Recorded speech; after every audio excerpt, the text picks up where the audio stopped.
So it is Thursday night, and I'm heading out to Ajax for the long weekend. While I'm there, my friend Damoon and I are gonna see if we can write an entire feature screenplay in just 3 days. We've got our entire outline written out, and we're gonna be staying at his parents' house while they're out of town. For those of you who don't know, this is Damoon. You may have seen him briefly in our Halloween video, and we co-host a podcast together called The Boys Who Would Be Critics. I don't want to get too deep in the details on the script we're going to be writing. I will say it's a horror film, but most importantly, what I want to do with this challenge is try and take a lot of the principles and habits I've been talking about and reading about in previous videos and try and put them all to work together in a challenge that has a tight, demanding deadline. So for this challenge, the books I'll be pulling the majority of my information and advice from will be Deep Work and Why We Sleep. And starting things off with that one, I'm gonna try and get a good night's rest and start fresh in the morning.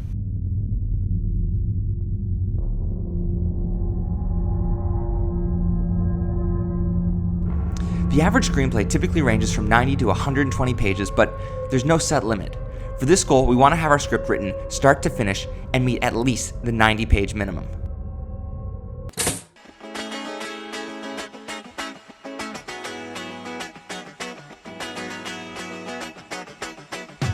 So it is 8 a.m. and the first thing I want to do is start my day off with a balanced breakfast. We still need to do some quality grocery shopping, but hopefully this will do as a light snack. And after that, I brought some 3x5 cards down, so I'm going to do a whole bunch of scene outlines while Damoon is sleeping, and hopefully once he wakes up, we can just start banging out the actual script.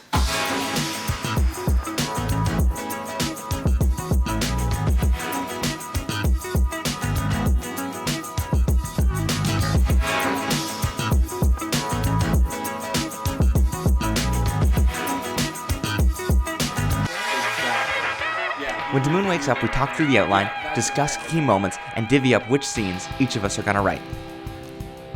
After our meeting, I head out for a run. I'm not wearing headphones because I want to spend this time thinking through my scenes, planning my pages, and focusing my mind for the upcoming work.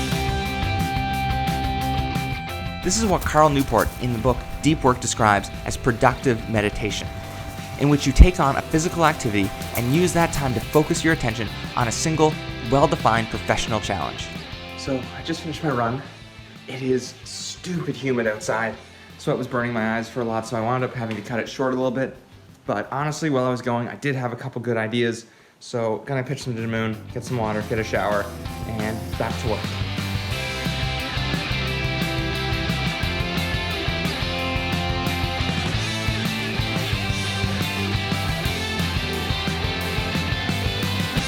So day one is complete. Between Damoon and myself, we managed to get 30 pages written.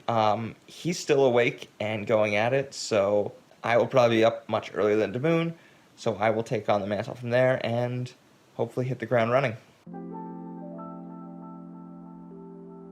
A big priority for me is not burning out from lack of sleep over the course of this weekend. I fall into the 40% of people who are morning risers. I function best early in the day, while Damoon falls in the 30% of people who are night owls, with the remaining 30% functioning somewhere in the middle. Trying to fight your body's natural sleep patterns can lead to carryover fatigue that hurts performance and inhibits your ability to work. While sleep is going to play a key part in our success or failure on this weekend, so is the fact that Damoon and I have tried to isolate ourselves for the entirety of this challenge. In 1922, psychiatrist Carl Jung built a work retreat in the Swiss village of Bollingen. He wanted to develop a theory to better understand unconscious human thought, and this required long stretches of uninterrupted work that Jung found impossible to manage during his busy city life. At Bollingen Tower, Jung would spend hours in focused writing sessions interspersed with meditation and long walks in the countryside. These focused work retreats helped Jung establish the field of analytic psychology. And the strategy of finding quiet, isolated spaces for work has been embraced by authors such as Neil Gaiman, Mark Twain, and J.K. Rowling. While it may have worked well for Jung, so far Damoon and I have only seen limited success in doing a location change. We only have 45 pages written and we just have 1 day left to go. Honestly, I think one of the biggest problems is we still have TVs, we still have internet here. There is avenues for which we can be distracted. Plus we did a lot of just revising yesterday instead of writing new pages. So Today, I'm gonna start going with pen and paper to try and bang out as much as possible without access to the internet, without access to the television, so there's no distraction and I'm just writing.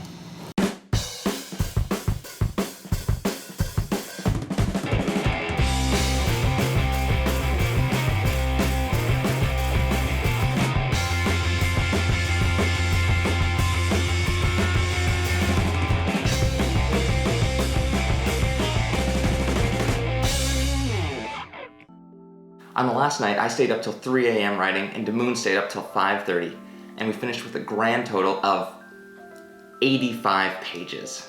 So for the third challenge in a row, I am wrapping up this video after coming up short of my original goal once again, and that is something I want to talk about really quickly because I debated that night pushing myself and staying up further to continue writing to get the win, ultimately deciding against it. One, because I could tell that my quality of writing and my focus were just rapidly deteriorating the tireder I got. And two, I was in the middle of the running challenge at this point, and I knew that staying up later and pushing my sleep schedule and wrecking that would have set me behind on that challenge. So ultimately I decided it was better to fail in a smart way than push myself and do something stupid in order to get the win. As for trying to find focus periods for undistracted work, that is a skill and a habit I am still trying to cultivate because it is valuable. It is also very hard to execute in an era that is filled with distraction. It really does take effort, but I can't recommend it enough. If you would like to check out the podcast that Damoon and I make, it is called The Boys Who Would Be Critics, and I provided a link below. We've got a new episode out on Spider-Man Into the Spider-Verse, which I'm really excited about. Have a great holidays, everyone. Thank you so much for watching, and